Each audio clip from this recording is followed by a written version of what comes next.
ایک بات تو آپ بالکل کلیئر کٹ سمجھ لیں، اسلام میں خودکشی کرنا حرام ہے. یہ زندگی اللہ کی امانت ہے، اور جس طریقے پہ اللہ نے اجازت دی ہے اس طریقے پہ یہ جان اس کے سپرد کی جا سکتی ہے کہ میدان جنگ میں کوئی شخص اللہ کی خاطر اپنی جان ہتھیلی پر لے کر آ جائے اور اللہ کے حضور اپنی جان قربان کر دے، تو اس طرح کی قربانی تو اعلیٰ ترین موت ہے انسان کی. لیکن کوئی شخص جان بوجھ کے اپنی جان نہیں لے سکتا. صحیح بخاری اور صحیح مسلم دونوں میں حدیث ہے کہ اگر کسی شخص نے دنیا میں زہر پی کر خودکشی کی یا اپنے آپ کو بلندی سے گرا کر خودکشی کی کسی پہاڑ سے، یا اپنے پیٹ میں چھرا مار کر اپنے آپ کو زخمی کر کے، جس کی ماڈرن فارم اب یہ پسٹل والا معاملہ بھی ہو سکتا ہے، کوئی کن پٹی پہ رکھ کے چلاتا ہے، کسی بھی طریقے سے خودکشی کی، تو ایسا شخص ہمیشہ کے لیے جہنم کی آگ میں ہے. والعیاذ باللہ تعالی. اللہم لا تجعلنا منہم. اور جہنم کی آگ میں اس پہ آگ کا عذاب تو مسلط ہوگا ہی، ساتھ ہی ساتھ جس طریقے سے اس نے خودکشی کی ہوگی وہی عذاب اس پہ مسلط کر دیا جائے گا. اگر کسی نے دنیا میں چھرا مار کے خودکشی کی تو دوزخ کی آگ میں اس کے ہاتھ میں خنجر دے دیا جائے گا، وہ بار بار اپنے آپ کو مارتا رہے گا، مرے گا، پھر زندہ ہوگا، پھر مرے گا، پھر زندہ ہوگا. یہ یعنی ایک مسلسل تکلیف کا عمل، یہ اس پر مسلط ہوگا اور ہمیشہ کے لیے. اب یہ بڑی خطرناک بات ہے کہ ایک کلمہ گو مسلمان خودکشی کر لے تو ایک عمل کی وجہ سے ہمیشہ کی جہنم میں. اب یہ حدیث تو بخاری مسلم دونوں میں ہے، لیکن اسی حدیث کو امام ترمذی نے جامعہ ترمذی میں لیا اور انہوں نے ان الفاظ کے اوپر بحث کی کہ یہ جو الفاظ ہیں کہ ہمیشہ کے لیے جہنم میں رہے گا، وہ کہتے ہیں یہ الفاظ غیر محفوظ ہیں. اور کسی حد تک لاجیکلی ان کی بات درست تھی کہ بہرحال مسلمان تو ایک نہ ایک دن اپنے گناہوں کا عذاب بھگت کے جنت میں چلا ہی جائے گا. تو وہ کہتے ہیں یہ کیسے ہو سکتا ہے کہ ایک مسلمان خودکشی کرے اور ہمیشہ کے لیے جہنم میں رہے. تو وہ کہتے ہیں کہ یہ جو ہمیشہ والے الفاظ ہیں نا، یہ چند شاگردوں نے حضرت ابو ہریرہ سے روایت کی ہیں، چند نے نہیں کیے. لیکن دوسرے محدثین کہتے ہیں کہ جن شاگردوں نے روایت کی ہیں وہ سارے ثقہ اور صدوق ہیں، لہذا اس روایت کے متن میں کوئی کلام نہیں ہے. البتہ اس کی تعویل ممکن ہے کہ یہ جو بخاری مسلم کی حدیث میں ہے ہمیشہ کی جہنم، تو اس سے مراد یا تو وہ شخص ہے جس نے خودکشی کو حلال سمجھ کر کیا، تو اللہ کی حرام کردہ چیز کو اپنے عقیدے میں حلال سمجھنا یہ خود کفر ہے، اور اس کفر کی حالت میں چونکہ وہ مرا اس وجہ سے وہ ہمیشہ کے لیے جہنم میں ہے. نہ کہ وہ کہ جو اسے حرام سمجھتے ہوئے کرے، اور یقیناً مسلمان جب بھی کرتا ہے وہ حرام سمجھتے ہوئے کرتا ہے، اسے پتہ ہے کہ یہ غلط ہے، لیکن وہ کہتا ہے میں اپنے حالات سے تنگ تھا، اور لیکن پھر بھی کوئی کم عذاب نہیں ہے، عذاب تو اس نے بھگتنا ہے. اور دوسری تعویل علماء نے یہ کی، محدثین نے، کہ یہ جو ہمیشہ کی جہنم ہے اس سے مراد ہے a long period of time. گویا کہ ہمیشہ کی جہنم یعنی وہ اتنی زیادہ دیر جہنم میں رہے گا گویا کہ ہمیشہ کے لیے جہنم میں. والعیاذ باللہ تعالی. یہ بھی کوئی معمولی بات نہیں. یہاں تو لوگ کہتے ہیں خیر ہے جی ایک پھیرا ہی لگے گا. اور اللہ تعالیٰ سورۃ الفرقان میں فرماتا ہے کہ جہنم تھوڑی دیر کے لیے بھی وقت گزارنے کے لیے انتہائی برا ٹھکانہ ہے، اور زیادہ دیر گزارنے کے لیے بھی انتہائی برا ٹھکانہ ہے. یہ کہہ دینا آسان ہے، لیکن اللہ تعالیٰ کا جو فتویٰ ہے وہ بتا رہا ہے، بخاری مسلم میں حدیث ہے کہ جو جہنم کی آگ ہے وہ دنیا کی آگ سے 70 گنا زیادہ تیز ہے. دنیا کی آگ کوئی برداشت نہیں کر سکتا، اس کو 70 ٹائم بڑھا لیں، اور پھر دنیا کی آگ تو روشنی والی ہے، اور جو جہنم کی آگ ہے اس میں بالکل اندھیرا ہے. اللہم اجرنا من النار، آمین. ربنا اصرف عنا عذاب جہنم ان عذابها کان غراما. تو یہ بڑا سینسٹیو ایشو ہے. اچھا، اس کے ساتھ ایک اور چیز بھی آپ سمجھ لیں، جس شخص نے خودکشی کی ہے نا، اس کا جنازہ نبی صلی اللہ علیہ وآلہ وسلم نے نہیں پڑھا. صحیح مسلم میں حدیث ہے، ایک خودکشی والے کا جنازہ لایا گیا، آپ علیہ السلام نے جنازہ نہیں پڑھا. البتہ صحابہ کو نہیں روکا تم پڑھ لو لیکن میں نہیں پڑھوں گا. اس کے پیچھے آپ کا ایک پروٹیسٹ تھا کہ اگر ایک ڈومیننٹ پرسنالٹی خودکشی والے کا جنازہ پڑھے گی تو اس کے عمل کو انڈورس کرنے کے مترادف ہے. لیکن چونکہ ہے کلمہ گو اہل قبلہ، لہذا جنازہ تو ہوگا، خودکشی والے کا کافر تو نہیں ہے، مسلمان ہے. تو صحابہ کرام کو اجازت دے دی کہ تم پڑھ لو لیکن میں نہیں پڑھوں گا. اس کے تحت جتنے بھی ڈومیننٹ لوگ ہیں، جو مذہبی پیشوا ہیں، دین کی تبلیغ کرنے والے لوگ ہیں، ان کے لیے سنت یہی ہے کہ وہ کبھی بھی خودکشی والے کا جنازہ نہ پڑھیں. عام لوگ پڑھ لیں لیکن وہ نہ پڑھیں تاکہ پروٹیسٹ ریکارڈ ہو. اور ہمارے ملک میں جس نے خودکشی کی ہوتی ہے نا، سب سے بڑا جنازہ اس کا ہوتا ہے.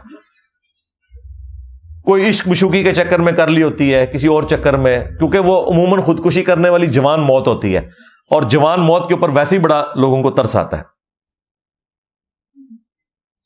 یہ آلموسٹ 2009 کی بات ہے، یعنی آج 5 نومبر 2023 ہے، تو آپ سمجھ لیں 14 سال پہلے کی بات ہے.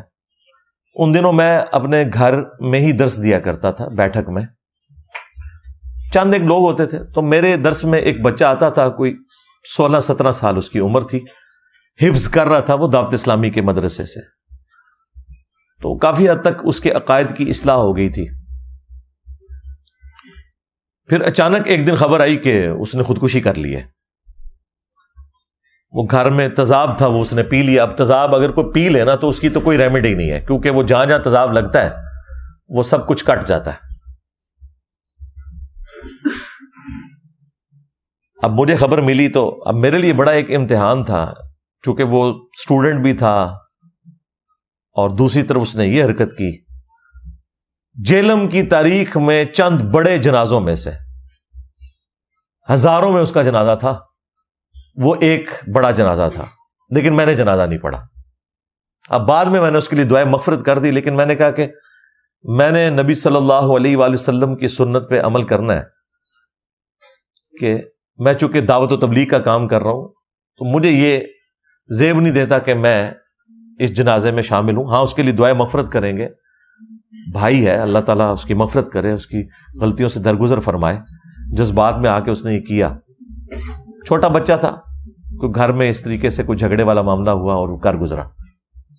تو خودکشی والے کا جنازہ جو ڈومیننٹ لوگ ہیں، مذہب کی لیگیسی کو لے کے چل رہے ہیں، وہ کبھی بھی نہ پڑھیں. نبی علیہ السلام نے تو ہمیں یہ تعلیم دی ہے. اس حوالے سے یہ اسٹیٹس کلیئر ہو گیا. حتیٰ کہ آپ صلی اللہ علیہ وآلہ وسلم تو مکروز کا بھی جنازہ نہیں پڑھتے تھے. صحیح مسلم میں حدیث ہے نا کہ شہید کا ہر گناہ معاف ہے، قرض شہید کا بھی معاف نہیں ہوتا. حالانکہ شہادت سے بڑا کیا رتبہ ہے، لیکن چونکہ قرض والا معاملہ حقوق العباد کا ہے، وہ معاف نہیں ہوتا. بخاری اور مسلم دونوں میں حدیث ہے، نبی صلی اللہ علیہ وآلہ وسلم کے پاس جب بھی مکروز کا جنازہ لایا جاتا، آپ پوچھتے اس پہ کوئی قرضہ تو نہیں ہے؟ اگر بتایا جاتا ہے قرضہ ہے تو آپ فرماتے کہ تم پڑھ لو، میں نہیں پڑھوں گا، پروٹیسٹ کے طور پر. یا تم میں سے کوئی اس کا قرض اتارنے کی ذمہ داری لے. تو اگر کوئی ذمہ داری لے لیتا تو آپ جنازہ پڑھا دیتے، ادروائز آپ نہیں پڑھاتے تھے. وہی لیگیسی آج تک چل رہی ہے نا. آپ نے دیکھا ہے کہ وہ جنازے کے موقع کے اوپر اناؤنسمنٹ ہوتی ہے کہ اس کے ساتھ کسی کا لین دین ہو تو فلاں سے ملے. یہ لادہ بات ہے، فلاں سے مل بھی لیں پھر بھی قرضہ نہیں کرتے کسی نے لبا واپس. ہاں وہ اہم ہی فلاں سے مل لیں. لیکن نبی علیہ السلام کے کیس میں اسی حدیث میں آتا ہے کہ جب اللہ تعالیٰ نے غزوہ خیبر کے بعد رسول اللہ کو وسعت دی مال غنیمت میں، آپ صلی اللہ علیہ وآلہ وسلم کے پاس جب مال آنا شروع ہو گیا، مال غنیمت خمس کے کانٹیکسٹ میں بیت المال کے اندر، پھر جب کبھی بھی مکروز کا جنازہ لایا جاتا تھا تو نبی علیہ السلام پوچھتے اس پہ کوئی قرض ہے، اور بتایا جاتا کہ ہے، تو نبی علیہ السلام پھر وہ قرض خود بیت المال میں سے اپنے والے اس حصے میں سے جو خمس کا حصہ ہے رسول اللہ اور ان کے اہل البیت کے لیے سورۃ الانفال میں اللہ تعالیٰ نے مخصوص فرمایا، اس میں سے آپ صلی اللہ علیہ وآلہ وسلم اس کا قرض اتار دیا کرتے تھے.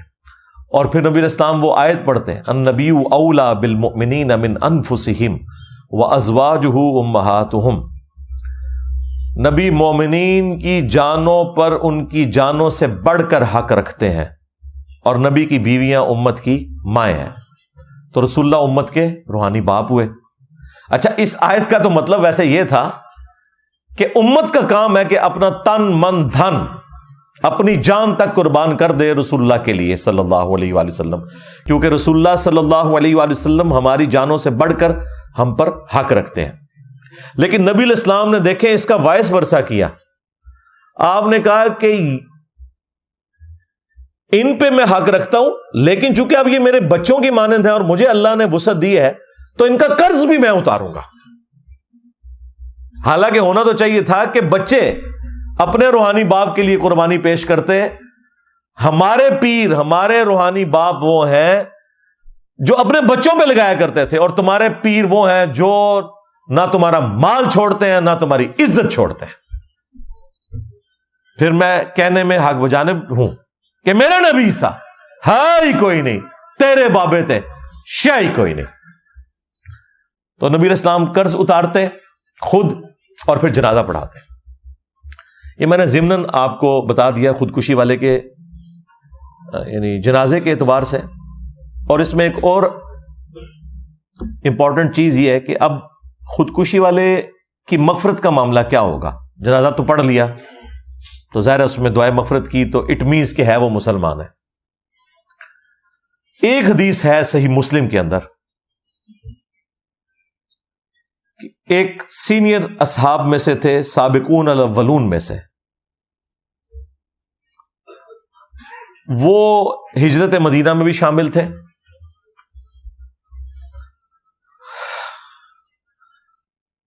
انہیں کوئی تکلیف تھی، اس تکلیف سے تنگ آ کر انہوں نے اپنے ہاتھ کی رگ کاٹ کے خودکشی کر لی.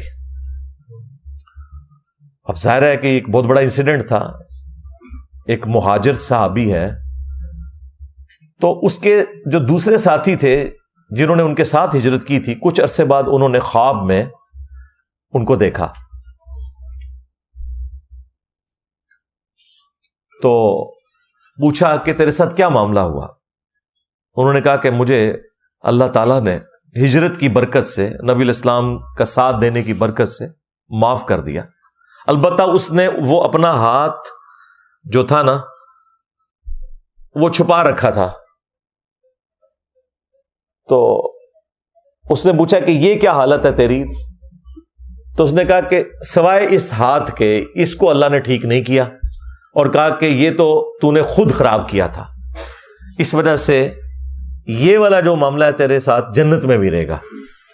اب نبی الاسلام کو جب انہوں نے خواب سنائی تو ظاہر ہے نبی الاسلام اس کی تعبیر بیان فرما رہے تھے اور آپ کو وحی کی تائید حاصل تھی.